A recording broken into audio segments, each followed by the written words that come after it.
Hello students, welcome to Study Khajana. My name is Seema Shrivastava and today we will discuss about gaseous law. तो सबसे पहले हम बात करेंगे Boyle's law की. ठीक है, तो गैस लॉ में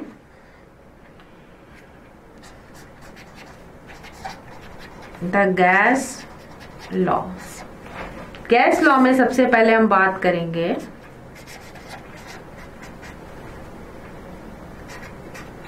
बॉयल्स लॉ.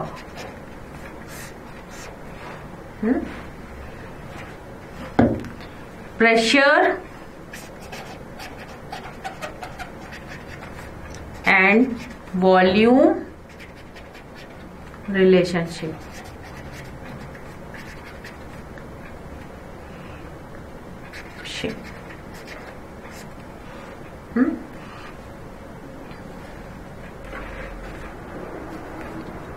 इसमें क्या है, बॉयल्स लॉ क्या कहता है कि at constant temperature the pressure of a fixed amount that is number of moles of a gas varies inversely proportional with its volume.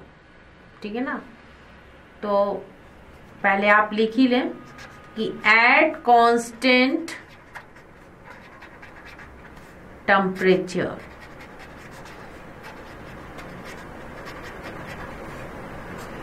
The pressure of a fixed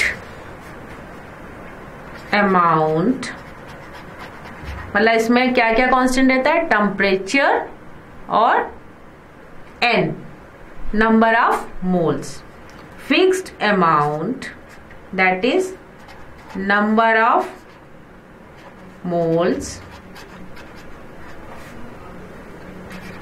of a gas varies inversely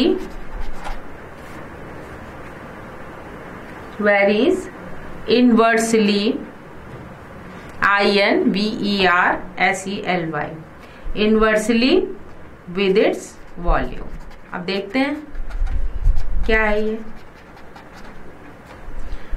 अगर mathematically इसको लिखें तो क्या होगा, mathematically मतलब it can be written as P is inversely proportional to volume. ठीक है, at constant temperature, और इसमें N भी कांस्टेंट रहता है. at constant temperature अगर P बढ़ता है तो वॉल्यूम घटता है, अगर वॉल्यूम बढ़ता है तो प्रेशर क्या होगा, डिक्रीज करेगा, मतलब इनवर्सली प्रोपोर्शनल है.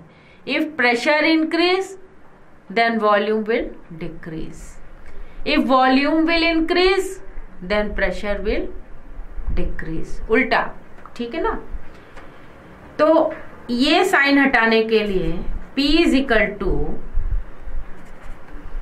यहां पर K से रिप्रेजेंट करते हैं 1/V. ये हो गई फर्स्ट इक्वेशन, ये हो गई सेकंड इक्वेशन. ठीक है ना, तो K क्या है, K is the proportionally constant.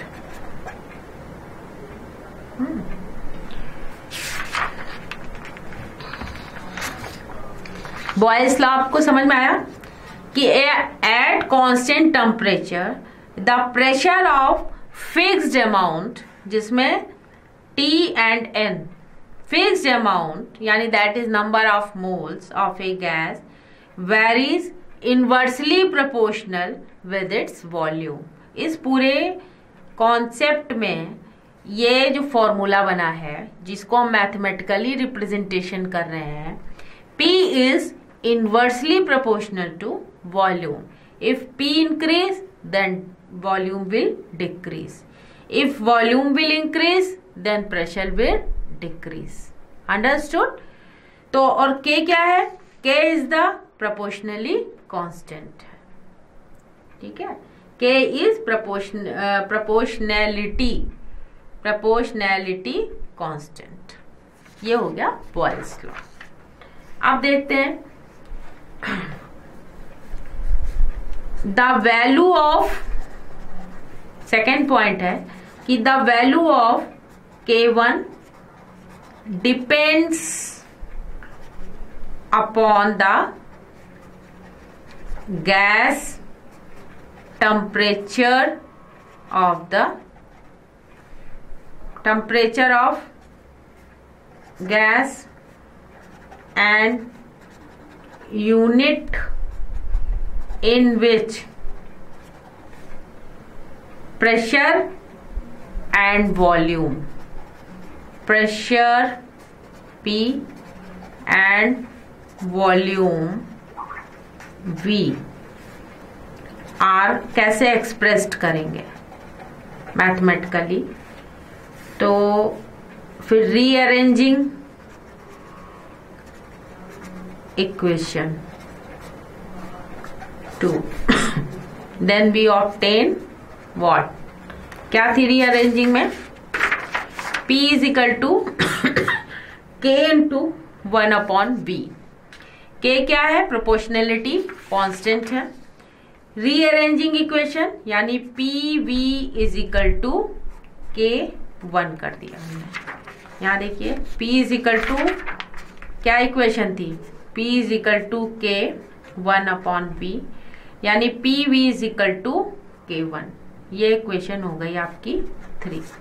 ठीक है ना. It means at constant temperature, product of pressure and volume of a fixed amount of gas is constant. At constant temperature, product of pressure and volume of a fixed amount of gas is constant. ठीक है ना. फिर if a fixed amount of gas at constant temperature, मतलब it means, ये देखिए यहाँ पर जो लिखा है PV, इसका मतलब क्या हुआ? इसका मतलब हुआ कि it means at constant जो टेम्परेचर था, product of pressure and volume जो था of fix amount of gas जो होता है वो is constant. If a fixed amount of gas at constant temperature, क्या है? T, occupy volume V at pressure P1, तब उसकी एक्सप्रेशन क्या हो जाएगी? Undergoes expression so that volume becomes V2 and pressure becomes, क्या हो जाएगा? P2. Then according to Boyle's law क्या हो जाएगा?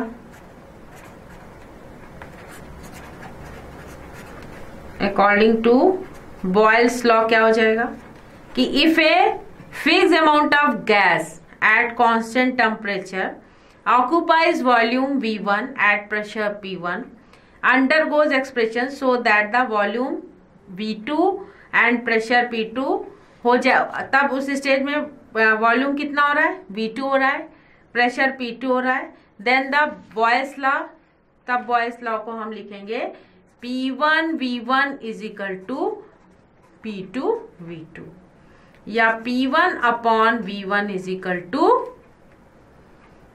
सॉरी तब हो जाएगा P1 upon P2 is equal to V2 upon V1। ये एक और एक्सप्रेशन आपका बन गया। किस एक्सप्रेशन से बना? PV is equal to K1, ये लिया था मतलब कांस्टेंट टेम्परेचर पर प्रोडक्ट जो प्रेशर और वॉल्यूम जो था वो फिक्स्ड अमाउंट था गैस का, gas is constant. If fixed amount of gas at constant temperature T occupies volume V1 and pressure, तब उसका P1 होता है, वॉल्यूम V1 होता है, तब उसका जो एक्सप्रेशन होगा क्या हो जाएगा? तब वॉल्यूम चेंज होकर के V2 में हो जाएगा और प्रेशर चेंज होकर के P2 में हो जाएगा। तब बॉयस लॉ हो जाएगा P1V1 is equal to P2V2 and P1 upon P2 is equal to V2 upon V1। ठीक है ना, ये था गैसियस लॉ का पहला लॉ, बॉयल्स लॉ। अगर हम एग्जाम्पल्स की बात करें बॉयल्स लॉ में, कि आप जैसे कोई बॉयल्स लॉ का कहीं कहीं आपको कोई एग्जाम्पल्स पता है कि कैसे ये एप्लीकेबल है? इसके लिए कि टायर में जब हवा भरती है तो you will generally fill is to somewhere between 30 to 35 PS, यानी पाउंड्स पर स्क्वायर इंच कहते हैं इसे। ठीक है ना, आप कभी जाते हैं पेट्रोल पंप पर तो आप टायरों में हवा जब भराते हैं तो वो एक प्रेशर दिखाता है, तो उसका जो वैल्यू है वो है 3 से 35 PS या पाउंड्स पर स्क्वायर इंच में होती है। तो this is a measurement of pressure. तो as you put more and more air into the tyre, जैसे जैसे आप टायर में हवा भरते जाएंगे ज्यादा से ज्यादा, तो you are forming all the molecules जो होते हैं उसके अंदर के टू गेट पैक्ड टूगेदर, आपस में पैक हो जाते हैं, एंड रिड्यूसिंग द वॉल्यूम। उस समय उसका वॉल्यूम क्या हो जाता है? कम हो जाता है, क्योंकि प्रेशर क्या हो रहा होता है? बढ़ रहा होता है। टायर में जैसे जैसे प्रेशर बढ़ता है वैसे वैसे वॉल्यूम क्या होता जाता है? कम होता जाता है। फिर as long as the air temperature, जो एयर का टेम्परेचर है वो सेम है, तो you are experiencing a real life example of the law as you watch it.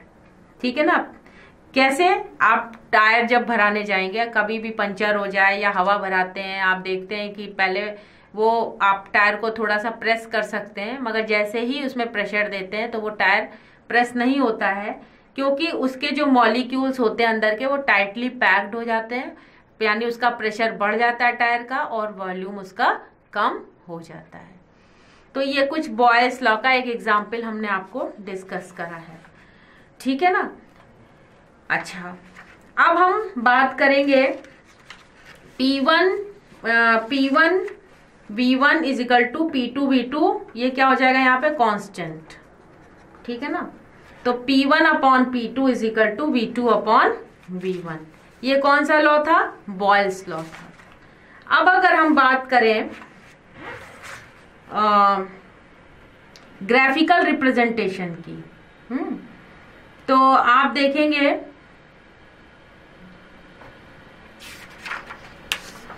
एक ग्राफ बनाने हम जा रहे हैं।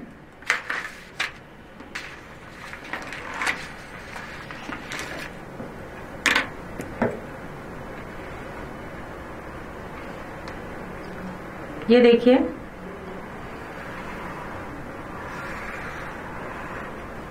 ठीक है, यहां पर ये है प्रेशर P और ये क्या है? Volume V, 1 upon V। ठीक है ना, और ये क्या है? टेम्परेचर है। तो आप देखिए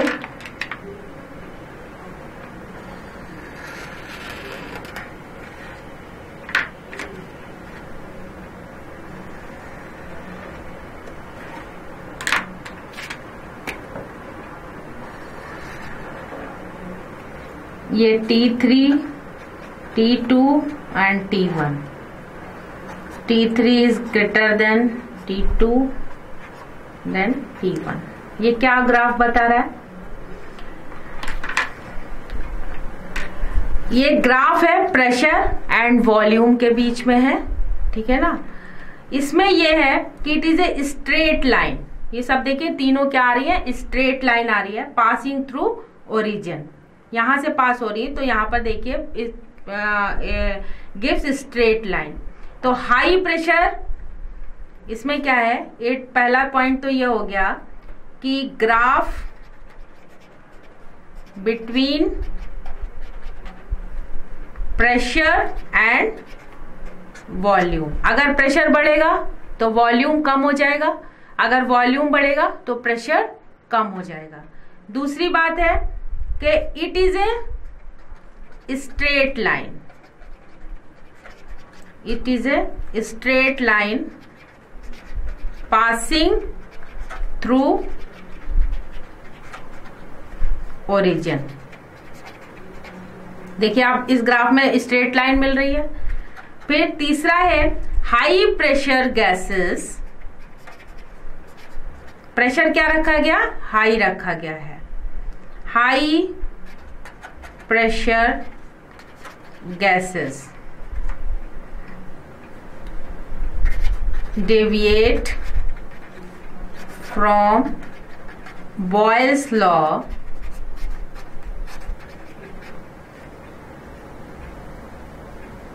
and under such condition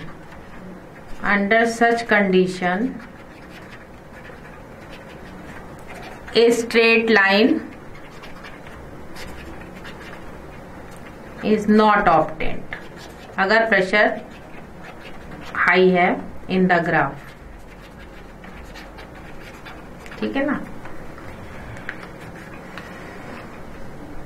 gas क्या होती है, हाईली कंप्रेसिबल होती है, ठीक है ना। हाईली क्या होती है, कंप्रेसिबल होती है, because when a given mass of gas is compressed तो the same number of molecule occupy a small space.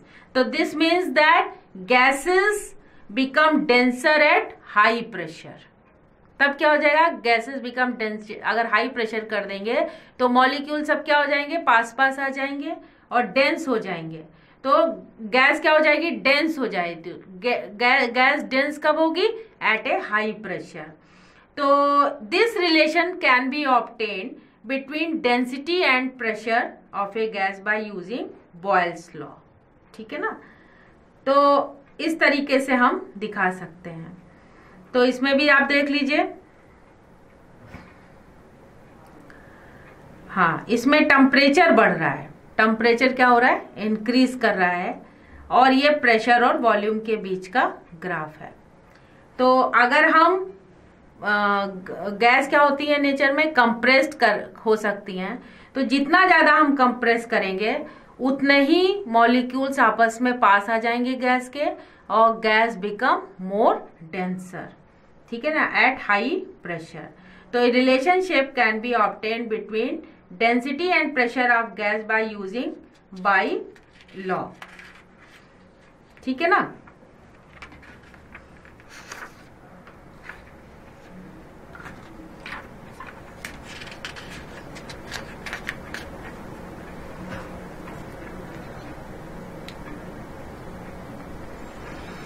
अगर हम वॉल्यूम गैस का डबल कर दें तो प्रेशर क्या हो जाएगा, हाफ हो जाएगा, ठीक है ना। तो एक आपको एक हम इसका एक और ग्राफ बना के दिखा रहे हैं।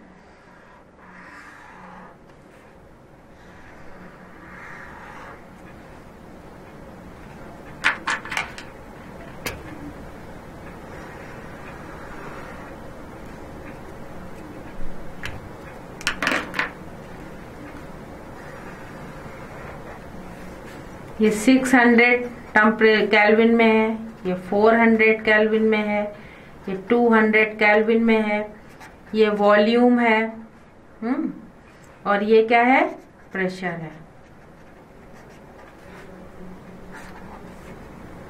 तो आप देखिए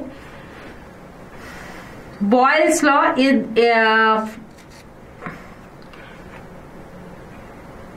P1 upon P2 is equal to PV2 upon V2।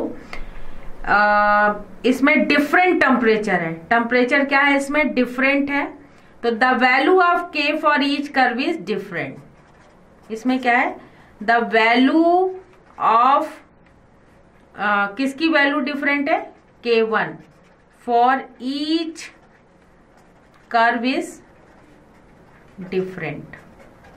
ठीक है ना, curve is different, temperature K1 for each curve is different because for a given mass of a gas.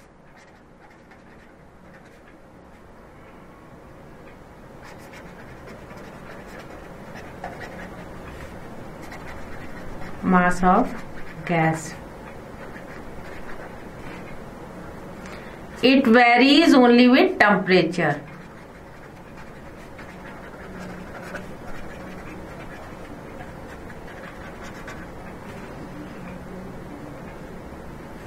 फिर है each curve respond, each curve correspond to higher temperature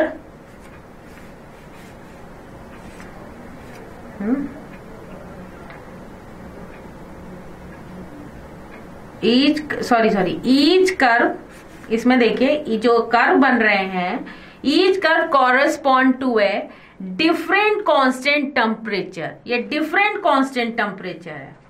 each curve correspond to a different constant temperature and it is known as isotherm, यानी constant temperature plot है, इसमें temperature constant है। ठीक है ना, तो higher curve correspond to higher temperature. तो it should be noted that volume of gas double if pressure is halved. अगर इसका प्रेशर हम हाफ कर देंगे तो वॉल्यूम क्या हो रहा है, यहाँ पर सब में देखिए डबल हो रहा है, मगर टेम्परेचर कांस्टेंट ही दिखाई दे रहा है। ठीक है ना, तो आप इसको ऐसे भी लिख सकते हैं कि each curve correspond to a different constant temperature। Temperature इसमें क्या है, सब कांस्टेंट है मगर डिफरेंट डिफरेंट टेम्परेचर लिया गया है, 200, 400, 600, मगर प्रेशर और वॉल्यूम जो है डिफरेंट वैल्यूज दिखा रहे हैं। अगर प्रेशर को हम हाफ कर रहे हैं तो वॉल्यूम डबल हो रहा है, अगर वॉल्यूम डबल हो रहा है तो प्रेशर हाफ हो रहा है, अगर प्रेशर हाफ हो डबल करेंगे तो वॉल्यूम हाफ हो जाएगा। Different constant temperature and is known as an isotherm. Isotherm, isotherm का मतलब होता है कांस्टेंट टेम्परेचर, कांस्टेंट टेम्परेचर, ये कांस्टेंट टेम्परेचर है। ठीक है ना, मगर टेम्परेचर डिफरेंट है मगर कांस्टेंट है, यहाँ कम है, यहाँ उससे ज़्यादा लिया गया, उससे ज़्यादा लिया गया। तो आप जैसे देखिए टेम्परेचर कांस्टेंट है मगर प्रेशर और वॉल्यूम का जो ग्राफ है वो डिफरेंट पोजीशन को शो कर रहा है, यानी प्रेशर कम लिया जा रहा है तो वॉल्यूम डबल होता जा रहा है, यानी प्रेशर अगर हाफ है तो वॉल्यूम क्या है डबल हो रहा है। तो higher curves correspond to higher temperature, ये वाला जो है वो क्या शो कर रहा है, हायर टेम्परेचर को शो कर रहा है। To higher temperature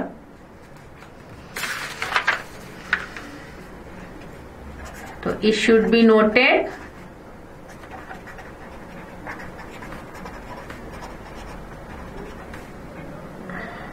that volume of the gas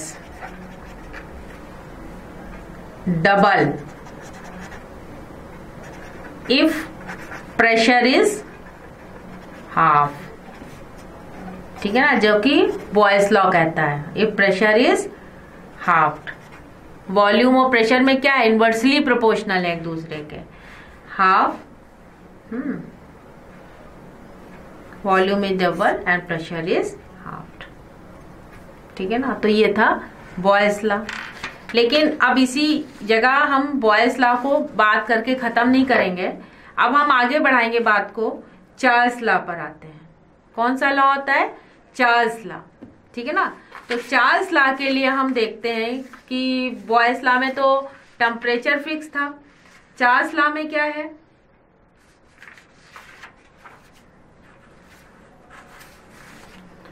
Charles law क्या कहता है, हेडिंग डाल लीजिए, अब दूसरे लॉ की बात हम करने जा रहे हैं। Charles law, Charles law, Charles law कहता है कि it state that pressure remaining constant the volume of a fixed mass of a gas is directly proportional to its absolute temperature.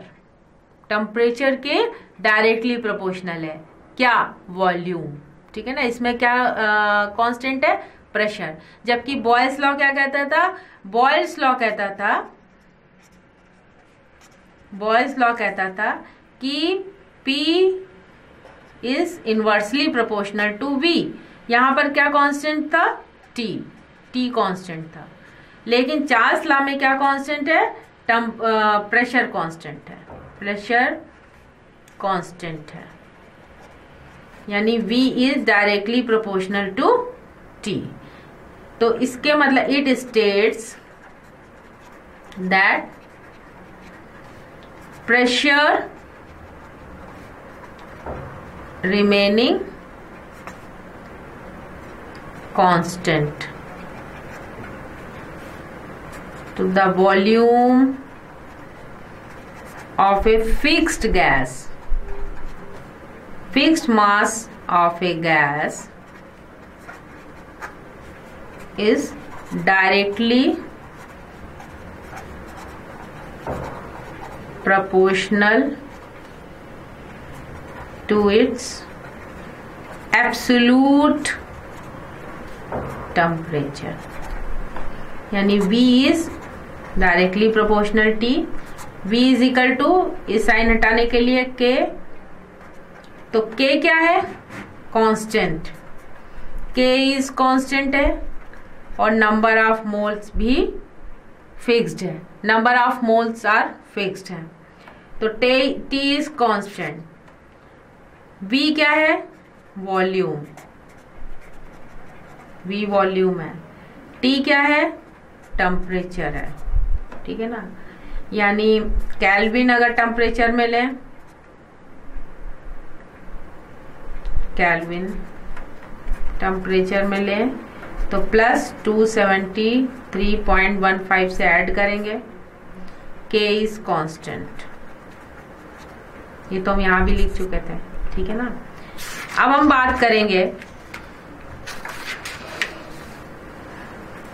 यानी at different temperature, at different temperature पर क्या equation हो जाएगी, V2 volume change हो जाएगा, V2 हो जाएगा V1 is equal to T2 upon T1 at constant pressure, यानी V1 upon T1 is equal to V2 upon T2। ये एक इक्वेशन बन गई, ठीक है ना।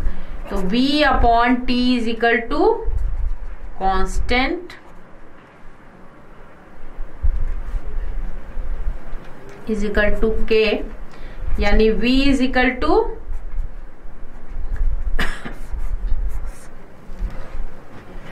T, कैपिटल लेटर से T कर लीजिए सब में, यहां भी T कैपिटल लेटर।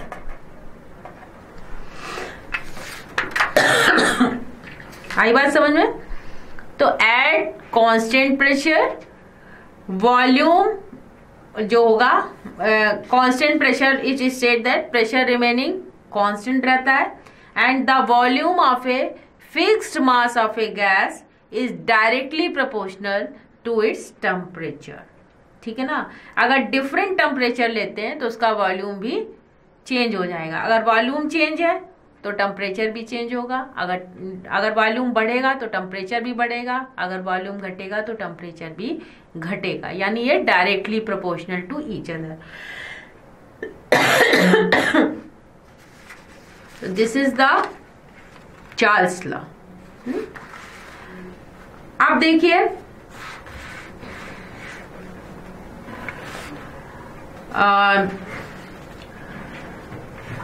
चलिए, Charles found that all gases at any pressure, graph of volume versus temperature अगर हम बनाएंगे तो in Celsius is a straight line and on extending to zero volume, ठीक है ना। Each line intercept the temperature exist at, temperature किस में लिया गया है, सेल्सियस में, तो -2073.15 डिग्री सेंटीग्रेड, ठीक है ना। तो अब देखते हैं इसका एक डायग्राम ड्रॉ करके देखते हैं क्या नतीजे निकल रहे हैं। वो डायग्राम नहीं, ग्राफ ड्रॉ करते हैं। This is the volume and this is the temperature. यहाँ -300 है, यहाँ 200 है, यहाँ -100 है, सब माइनस में लिया गया है। यहाँ पर 0 है, यहाँ पर फिर इंक्रीज कर रहा है। इसी तरीके से ये वॉल्यूम है, ठीक है ना। यहाँ पर -273.15, तो अब देखते हैं।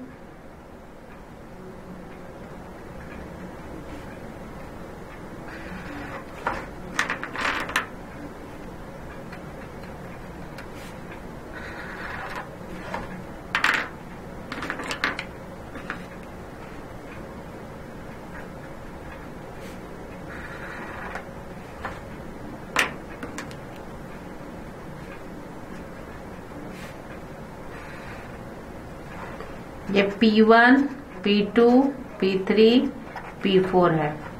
This is the temperature and this is the volume. तो हम प्रेशर क्या करते हैं, कांस्टेंट रखते हैं, मगर इसमें क्या इंक्रीज कर देते हैं, इसमें वॉल्यूम और जो टेम्परेचर है वो कांस्टेंट नहीं है। तो ये ग्राफ में देखिए,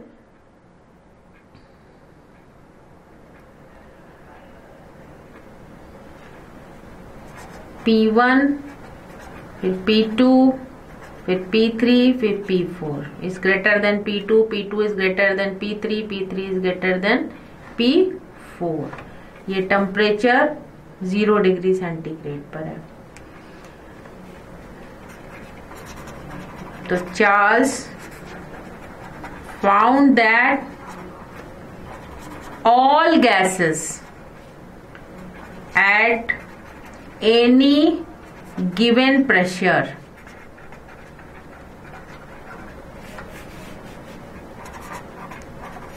graph versus volume,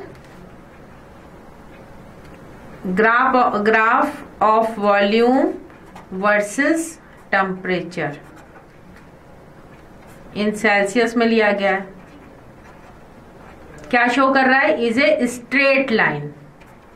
ये क्या शो कर रहा है, इज ए स्ट्रेट लाइन। अगर हम डिफरेंट प्रेशर लेते जाते हैं मगर वो प्रेशर कांस्टेंट ही होता है, और किसके बीच में ड्रॉ करें, अगर हम वॉल्यूम और टेम्परेचर के बीच में ग्राफ ड्रॉ करते हैं तो हमें एक स्ट्रेट लाइन मिलती है, straight line. And on extending to 0 volume, ठीक है।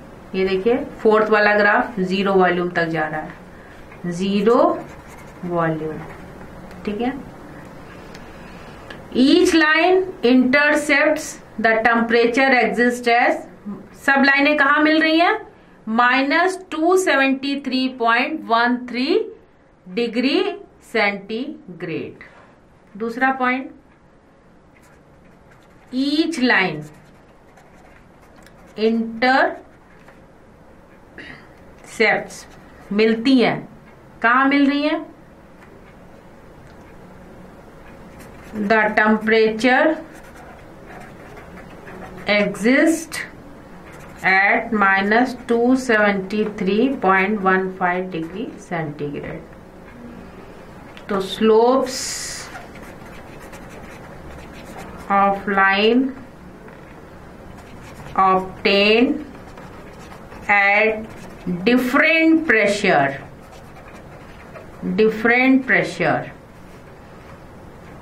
are different,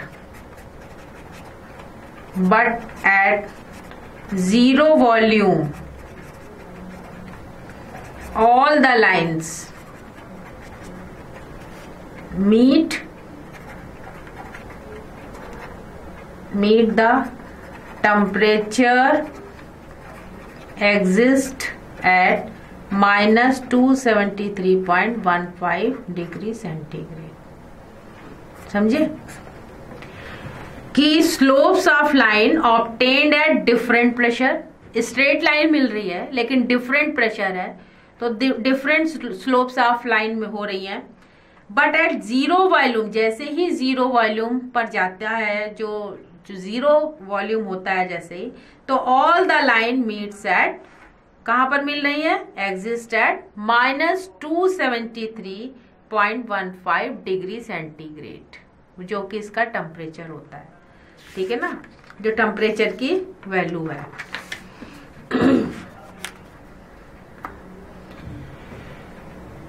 फिर क्या है?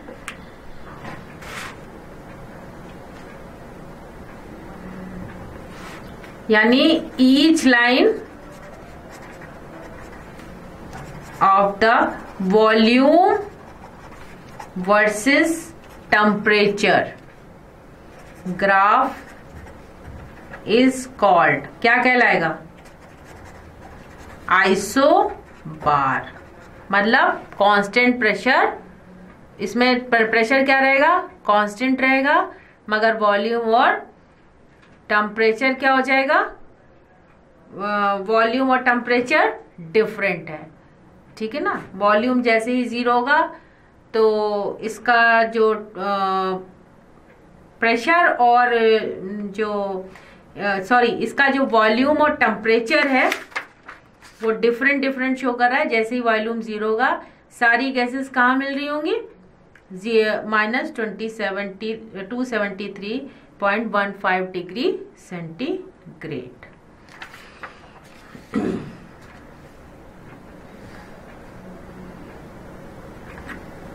ठीक है,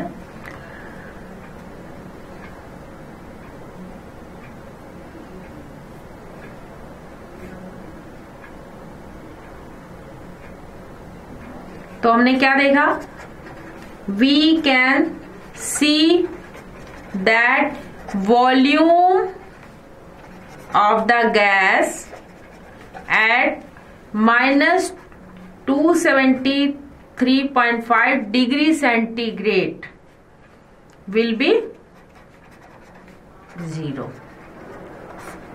जैसे ही volume, we can see that volume of the gas जो -273.15 डिग्री सेंटीग्रेड पर है, वो क्या होगा? उसका जीरो होगा। ठीक है ना, this means that gas will not exist. This means that gas will not exist.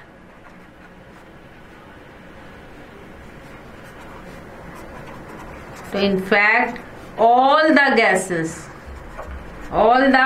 gases get liquefied before this temperature। इसके पहले कितनी थी? सारी गैसेस कैसे थी? लिक्विफाइड थी। इस टेम्परेचर से पहले की जितनी भी गैसेस थी वो लिक्विफाइड थी।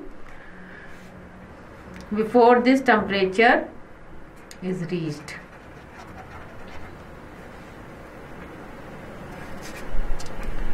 मतलब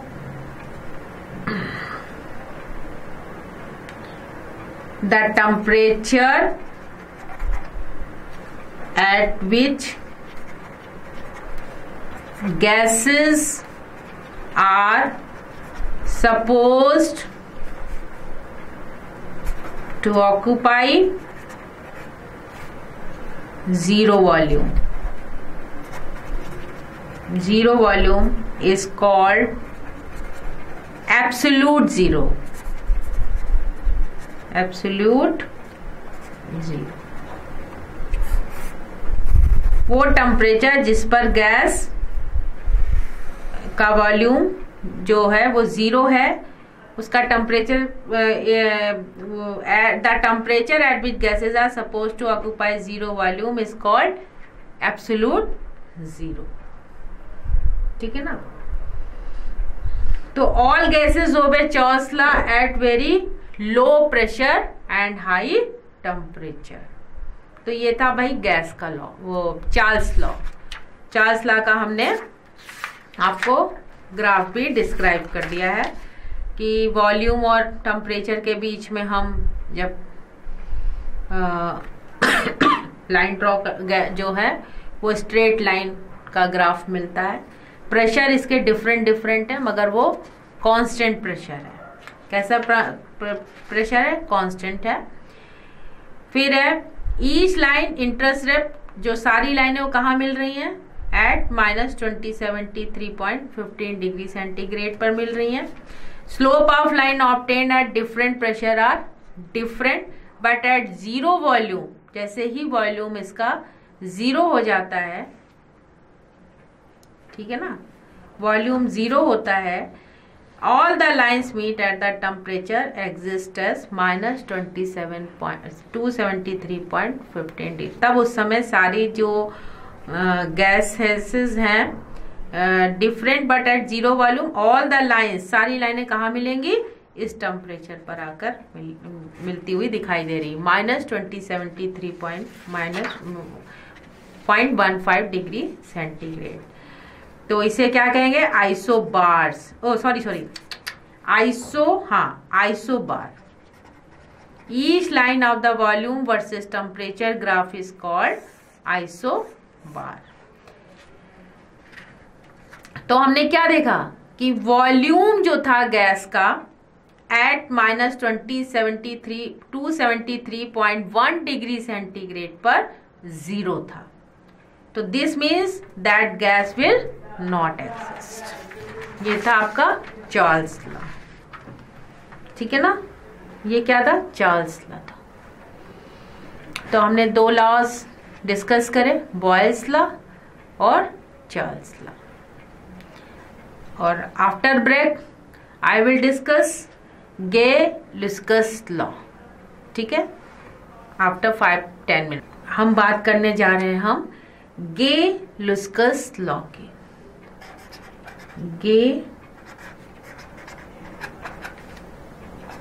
गे-लुस्साक law. Pressure, temperature relationship. Gay Lussac law. यानी P is directly proportional T. इसका क्या मतलब हुआ? यानी प्रेशर इंक्रीज करेगा तो टेम्परेचर भी इंक्रीज होगा, अगर टेम्परेचर डिक्रीज करेगा तो प्रेशर भी डिक्रीज होगा. ठीक है ना. तो इसको हम एक एग्जाम्पल से आपको समझाना चाहते हैं कि जो ऑटोमोबाइल्स के जो इन्फ्लेटेड टायर्स होते हैं, आपने देखा है जो टायर्स होते हैं उसमें प्रेशर रहता है जो कि कांस्टेंट रहता है. लेकिन हॉट समर डेज में, जब आप समर डेज होती है तो दिस इंक्रीजेस, ये बढ़ता जाता है एंड टायर क्या हो जाता है? बस्ट कर जाता है. किस में? टेम्परेचर के बढ़ने से क्या हुआ? प्रेशर भी टायर का बढ़ता गया. मान लीजिए ये एक टायर है, ठीक है ना. तो ये इन्फ्लेटेड टायर है और यहाँ पर टेम्परेचर क्या है?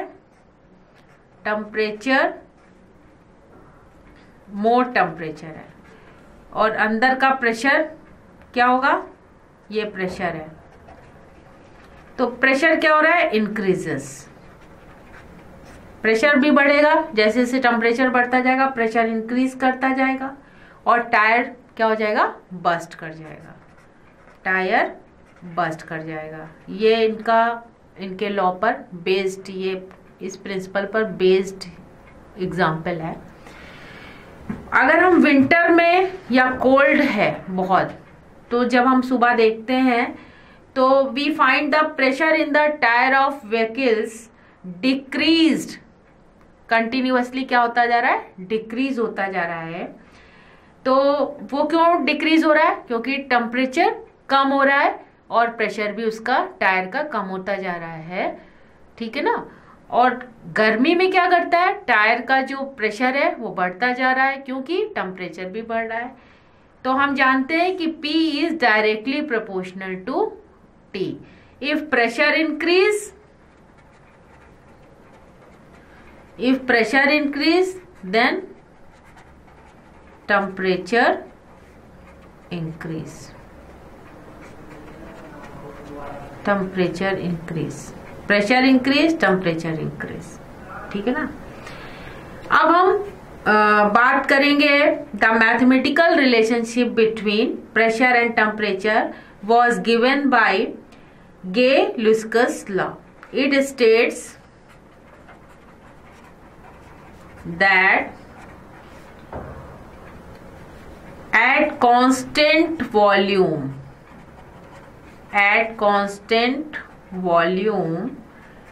pressure of a fixed amount of a gas varies directly with the temperature।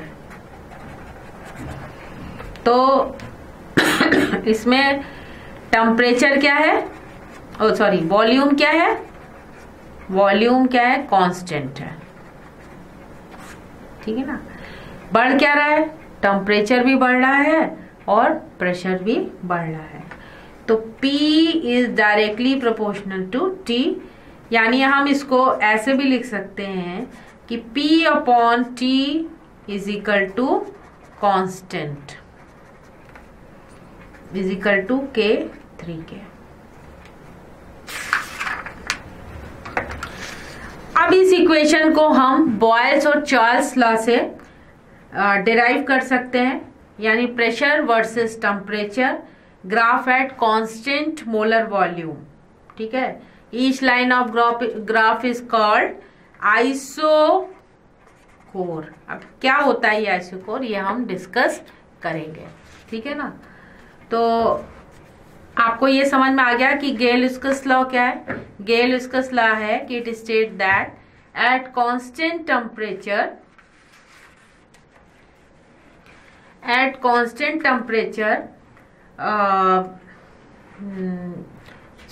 constant volume, pressure of a fixed amount of gas varies directly with the temperature। अगर जैसे जैसे हम टेम्परेचर बढ़ाएंगे प्रेशर भी इंक्रीज करेगा, जैसा कि हमने समर में और कोल्ड में टायर के बारे में बताया कि टायर कैसे बस्ट करते हैं और टायर का जो है कोल्ड में क्या करते हैं, उसका प्रेशर कम हो जाता है, ठीक है ना, तो श्रिंक कर जाते हैं। तो ये था Gay-Lussac लॉ।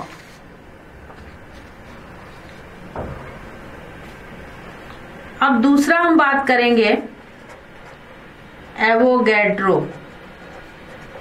एवोगैड्रो लॉ, यानी volume amount relationship.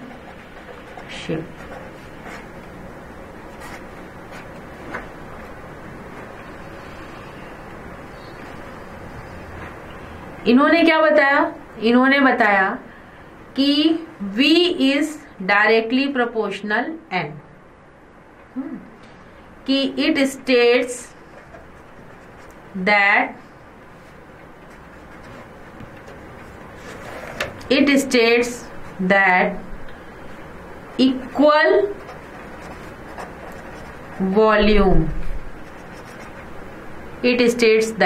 equal volume of all gases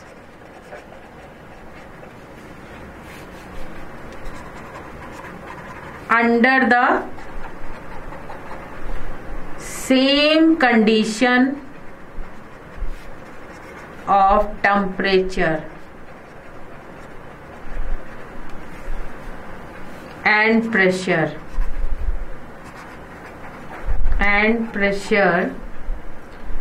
contain equal number of molecules. It states that equal volume of all gases under the same condition of temperature and pressure, same condition है किसकी, temperature और pressure की, contain equal number of molecules, ठीक है ना। तो this means that temperature and pressure इसमें क्या होगा, remain constant. This means that temperature and pressure, इसमें टेम्परेचर और प्रेशर क्या होता है, हमेशा कांस्टेंट रहता है। एंड जो वॉल्यूम है depends upon the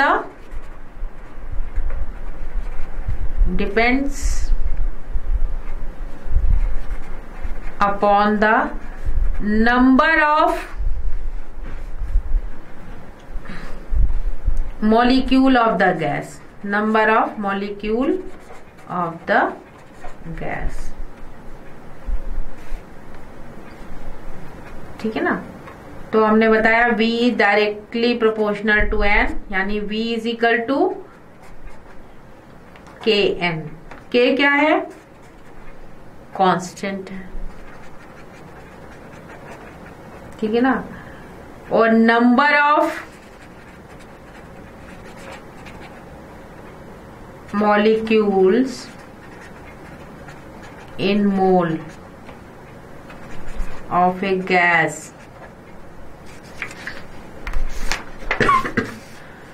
number of molecule of mole of a gas कितना हो जाएगा, has been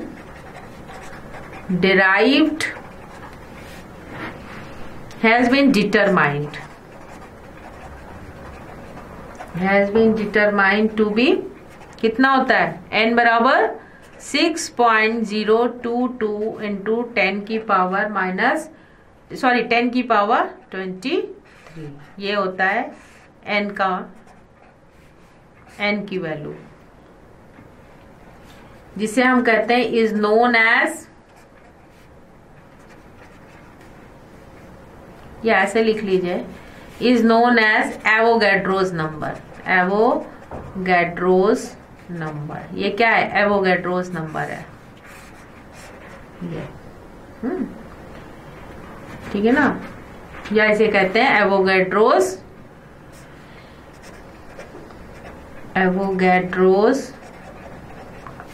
कांस्टेंट।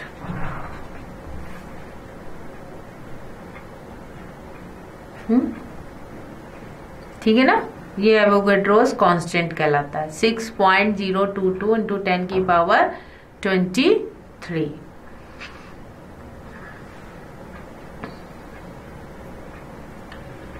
जैसे मान लीजिए अगर हम कैलकुलेट करें तो number of moles of a gas can be calculated as follows. कैसे? n बराबर क्या हो जाएगा? m upon m। m क्या है? Mass of the gas, mass of the gas. m क्या है? Molar mass, molar mass. तो v बराबर क्या हो जाएगा? k m upon m। यहाँ n था ना, v is directly proportional to n। तो n बराबर क्या है यहाँ पर? m अपॉन m है, तो इसकी वैल्यू रख दी। तो m अगर निकालना हो अगर, तो m बराबर हो जाएगा k m अपॉन v। दो इक्वेशन बन गई, v बराबर k small m upon m और m बराबर k small m upon v। तो ये दोनों इक्वेशन बन गई, ठीक है ना। v यानी is equal to k d। m upon v बराबर क्या होता है? m upon v is equal to density. Mass upon volume बराबर क्या होता है? डेंसिटी के। तो यहाँ पर इन्होंने d रख दिया, ठीक है ना। तो इसको आप लिख सकते हैं d is the density of the gas.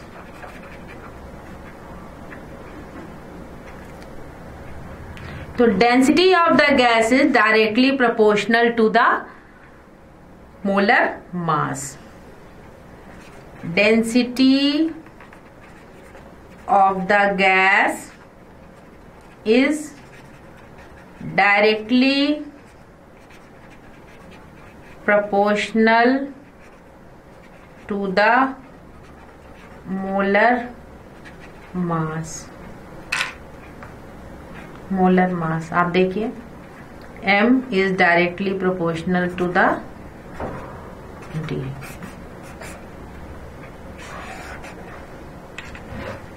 ये क्वेश्चन समझ में आ गई? बहुत अच्छे ढंग से आ जानी चाहिए, ठीक है ना। नाइस। तो एवोगैड्रो नंबर सबको पता है क्या होता है, या एवोगैड्रो कांस्टेंट कहलाता है 6.022 इंटू 10 की पावर 23।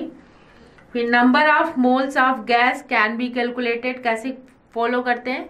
क्या आपने 9th में पढ़ा होगा एक equation, small n number of moles, cap small m mass of the gas upon molar mass, इससे कैलकुलेट करा। तो v बराबर, v is directly proportional to किसके था? n के। तो n की जगह m अपॉन m रख दिया हमने। k कांस्टेंट रहा वैसे का वैसा। अगर हम m से निकालें, m बराबर क्या हो जाएगा? m को इधर ले आए तो k small m upon v हो गया। We know m upon small v is equal to density. Mass upon volume बराबर डेंसिटी के होता है, यानी mass is directly proportional to, molar mass is directly proportional to density. अगर molar mass बढ़ेगा तो डेंसिटी ज़्यादा होगी, डेंसिटी ज़्यादा होगी तो मोलर मास भी ज़्यादा होगा। तो ये थी एवोगैड्रोस लॉ। तो इसको किसने बताया था? Italian scientist Amedeo Avogadro's. इसको किसने डिस्क्राइब किया था? इटालियन साइंटिस्ट थे जिन्हें कहा गया एमिडो एवोगैड्रोस, एमिडो एवोगैड्रो। ये साइंटिस्ट का नाम था जिन्होंने इस लॉ को बताया, जिसे हमने कहा गया, जिसे हमने डिस्क्राइब कराया आपको, ठीक है ना। तो a gas that follows Boyle's law, Charles law and Avogadro's law strictly is called an ideal gas. अब आई बात आइडियल गैस की। तो आइडियल गैस के लिए हम क्या करते हैं? ए गैस दैट फॉलोज, वो गैस जो boils law Charles law,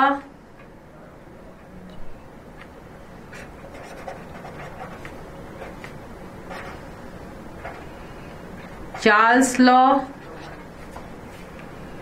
and Avogadro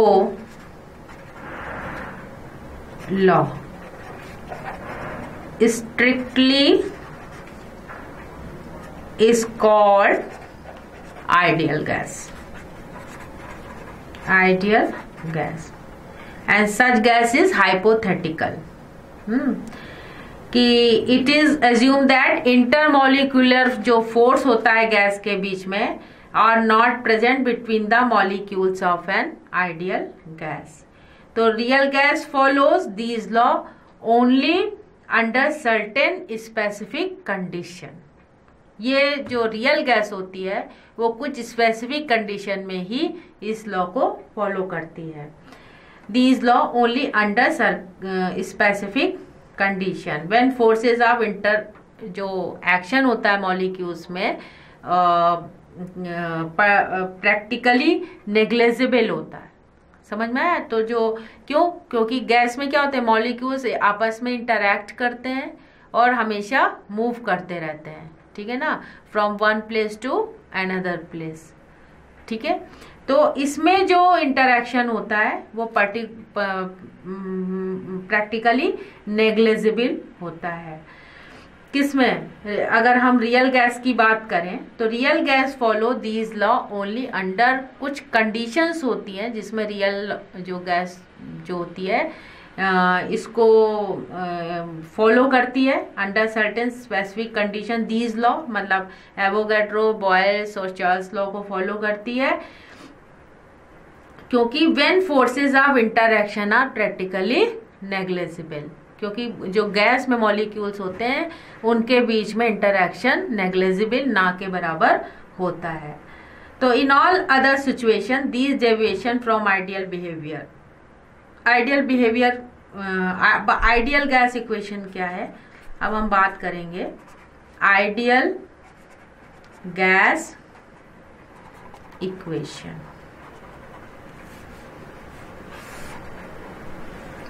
मतलब अगर हम कहें कि जो तीनों लॉ को अगर हम कंबाइंड कर दें तो हमें आइडियल गैस इक्वेशन मिलती है.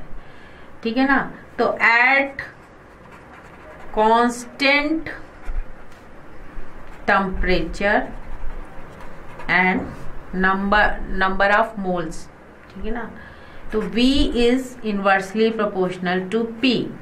This is the Boyle's law. ठीक है ना, फिर at constant pressure and N यानी V is directly proportional to T. Charles law. ठीक है ना, फिर at constant pressure and temperature यानी V is directly proportional to N. This is Avogadro law. तब हमें इक्वेशन क्या मिलेगी? V is directly proportional NT upon P. ठीक है ना, V is directly proportional. N is number of mole, T is temperature, P is pressure. यानी volume pressure के inversely proportional है मगर directly proportional number of moles और temperature के है. जो तीनों लॉस को मिक्स करके लिखा गया है यहाँ पर एक इक्वेशन हमने बनाई है. फिर क्या होता है कि V is equal to inversely proportional की जगह यहाँ R रखा NT अपॉन P. ठीक है ना, तो R क्या है? R is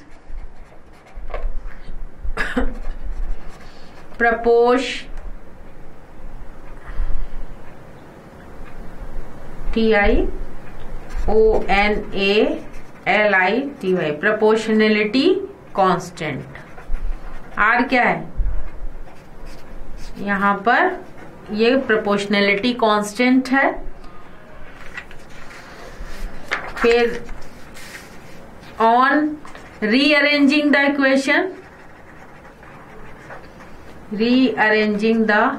equation 2, then we get PV is equal to V obtain, यहाँ पर लिखेंगे तो PV is equal to nRT, यानी R is equal to PV upon NT। ये दो इक्वेशन हमको मिल गई, इक्वेशन 3 एंड इक्वेशन 4। तो तीनों लॉज मिलकर के आइडियल गैस इक्वेशन मिलती है। Eight constant temperature Boyle's law, constant pressure and number of moles eight constant pressure and temperature, ठीक है ना। तो एवोगैड्रोस लॉ, यानी V is directly proportional and V directly proportional T, V is inversely proportional pressure, यानी volume inversely proportional pressure के, volume directly proportional temperature के, volume directly proportional Avogadro's number के।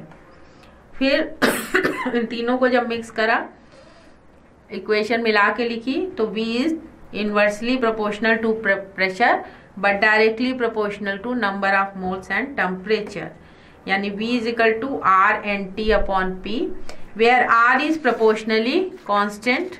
फिर rearrange the equation, then we get PV is equal to nRT, यानी R is equal to PV upon N2। ये एक equation बन गई। तो R क्या कहलाया? Constant. R is constant gas constant। It is same for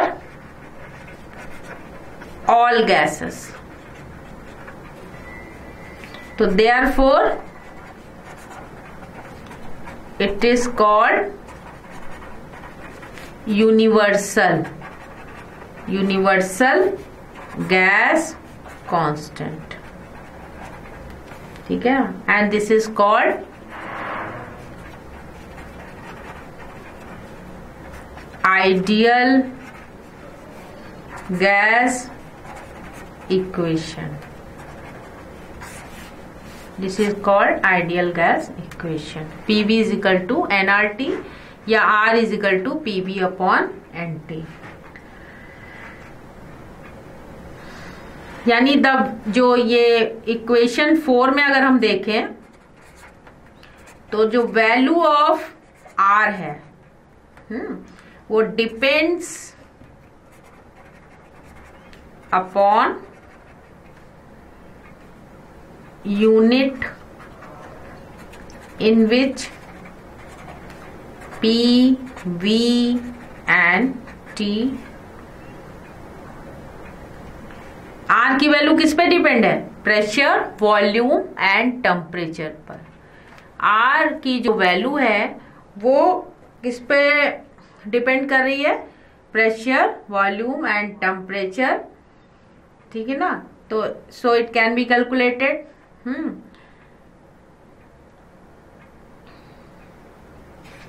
At constant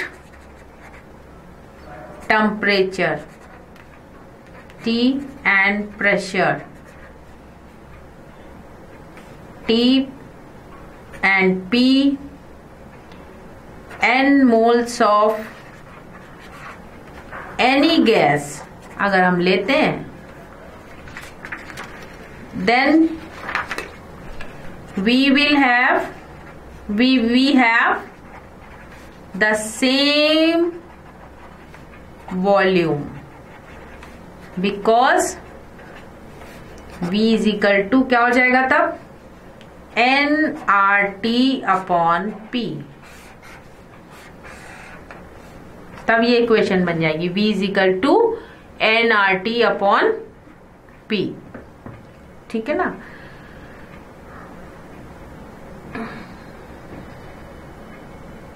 तो volume of अगर हम लिखें कुछ इस तरीके से, volume of 1 mole of N ideal gas under STP condition क्या होगा? STP कंडीशन मतलब टेम्परेचर कितना है 273.15 जो कि फिक्स्ड है एंड 1 बार प्रेशर लेते हैं is an ideal gas can be calculated. कैसे कैलकुलेट करेंगे तब? Under these condition as follows, यानी R is equal to pressure constant की वैल्यू ये है 10⁵ pascal 22.71 into 10⁻³ metre cube volume 1 mole N and temperature क्या हो जाएगा? टेम्परेचर आपका हो जाएगा 273.15 K। आप R की वैल्यू कैलकुलेट कर सकते हैं, ठीक है ना। तो R बराबर पता है आपको ना PV/NT ये होता है ना। तो P की वैल्यू 1 एटमॉस्फेयर में 10⁵ पास्कल कांस्टेंट है, वॉल्यूम भी 22.71 10⁻³ m³, 1 मोल N की वैल्यू 1 मोल है और टेम्परेचर है 273.15 केल्विन। तो ये हो जाएगा 8.314 पास्कल m³। इसको आप लिख लीजिए -2 बार।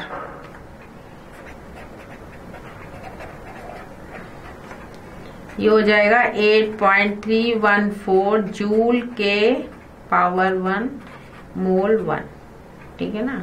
ये वैल्यू हमने निकाल ली जूल और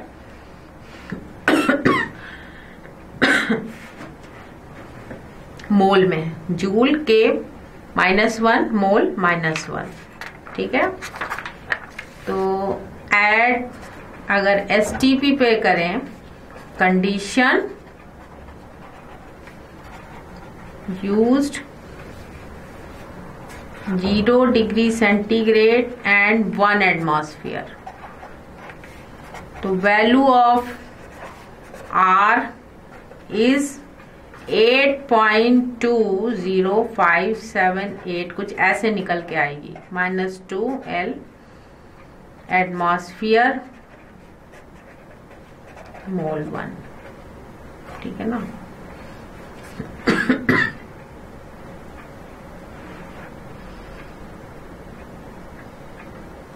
तो ये थी आपकी R की वैल्यू, यहीं पर निकल आई है। ये देखिए, ये R की वैल्यू हमने निकाल दी है जो कि कांस्टेंट है, ठीक है ना। तो ये R की वैल्यू भी हमने आपको बता दी। तो आइडियल गैस जो होती है, equation is a relation between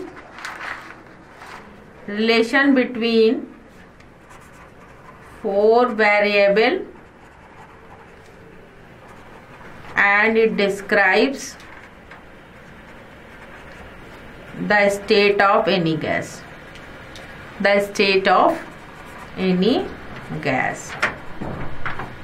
तो ये क्या कहलाएगी? Therefore it is called equation of state।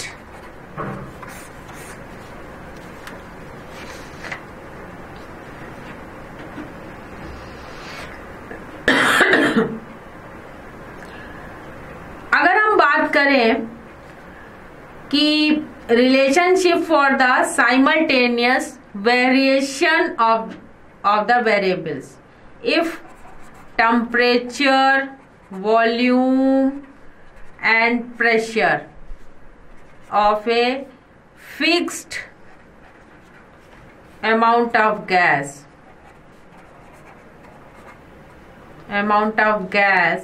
vary from T1, V1 and P1 to T2, V2 and P2, then we can write P1 V1 upon T1 is equal to NR, या हम इसे ऐसे भी लिख सकते हैं P2 V2 upon T2 is equal to NR, ठीक है ना। तब इक्वेशन क्या हो जाएगी, तब इक्वेशन हो जाएगी P1 V1 upon T1 is equal to P2 V2 upon T2, ये इक्वेशन हो जाएगी। क्या नंबर था, 4 था या 3 था, जो भी हो, ठीक है ना। कि अगर हम आइडियल गैस इक्वेशन लेते हैं, आइडियल गैस इक्वेशन क्या थी, आइडियल गैस इक्वेशन थी PV is equal to nRT, ये थी ना ideal gas equation, PV is equal to nRT, ठीक है ना। तो N और R कांस्टेंट हो गया, तो अगर प्रेशर और वॉल्यूम और टेम्परेचर क्या हो रहा है, वेरीज कर रहा है, तो इफ प्रेशर P1 से P2 हो रहा है, V1 से V2 हो रहा है, T1 से T2 हो रहा है, टेम्परेचर वॉल्यूम V1 से V2 हो रहा है, तब इक्वेशन बन जाएगी P1, आइडियल गैस जो इक्वेशन लेकर के बनाते हैं, P1 V1 upon T1 is equal to NR, P2 V2 upon T2 is equal to NR, NR is constant, and final equation we will get P1 V1 upon T1 is equal to P2 V2 upon T2। तो it is very useful equation, and the value, इसमें क्या कर सकते हैं, the value of unknown variable can be calculated, कोई भी value जो नहीं पता है वो हम कैलकुलेट कर सकते हैं, जैसे P1 की वैल्यू कैलकुलेट कर सकते हैं, P2 की वैल्यू कैलकुलेट कर सकते हैं, जिसकी नहीं पता है, ठीक है ना, calculated from the equation, and this equation is known as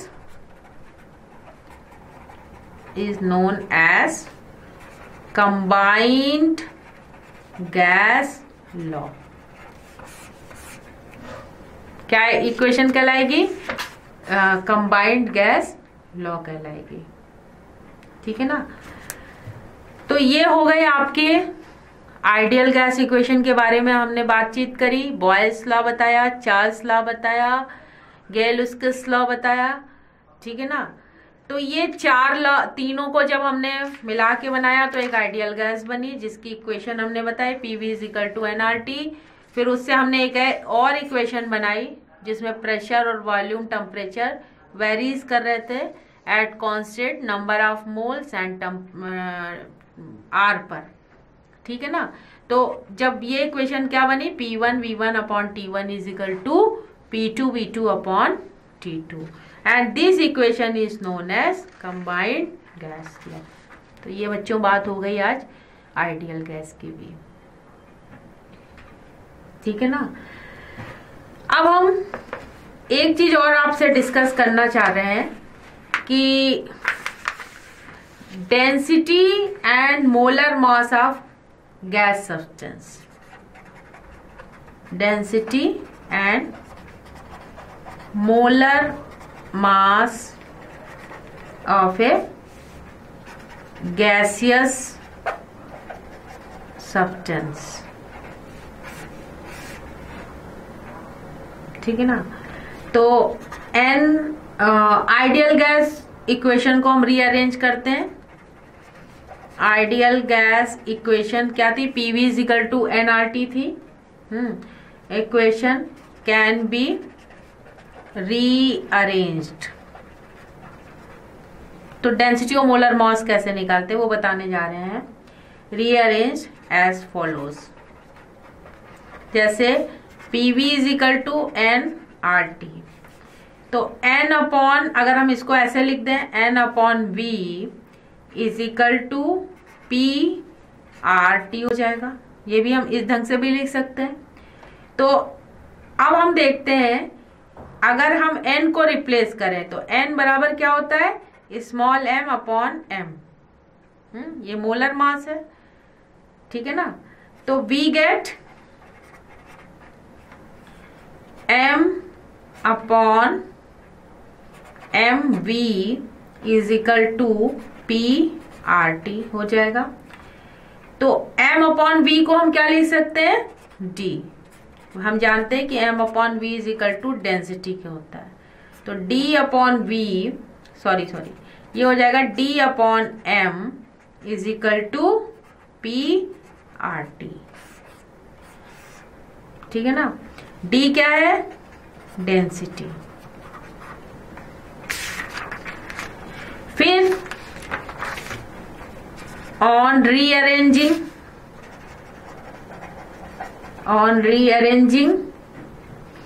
equation, तो वी गेट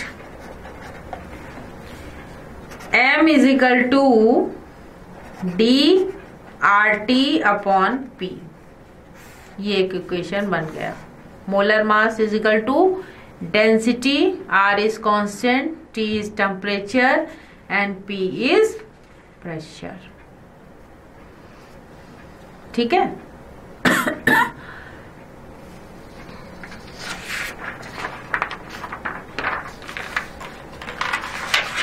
तो ये हमने आपको कुछ लॉज के बारे में बताया।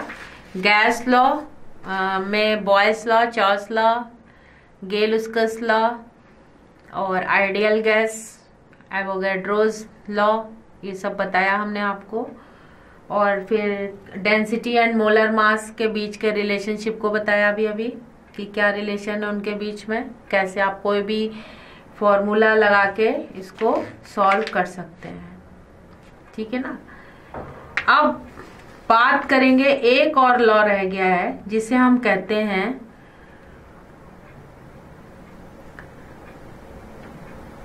डाल्टन्स लॉ और पार्शियल प्रेशर, ठीक है ना। तो इसको हम बेटा अब इसको हम नेक्स्ट लेक्चर में डिस्कस करेंगे। आज के लिए इतना ही। That's all for today. Thank you so much. और आपको अच्छे ढंग से समझ में आ गया होगा जो भी हमने समझाया, जितने भी गैसियस लॉ बताए हैं हमने आपको, वो आप एक एक बार पढ़िए, सब समझ में आएगा आपको। जैसे जैसे डेरिवेशन करें, जैसे जैसे उसको सॉल्व करा है, ग्राफ बनाया है, वो सब आपको बहुत अच्छे ढंग से समझ में आ जाएगा। फिर भी अगर कोई क्वेरीज लेनी है तो studykhazana.com से ले सकते हैं, और आप मेरे वीडियो को पूरा देखें और उसको अच्छे ढंग से सुने और प्रैक्टिस करें। जो भी प्रैक्टिस बुक में क्वेश्चंस हैं उसको आप करें। Thank you. Have a nice day.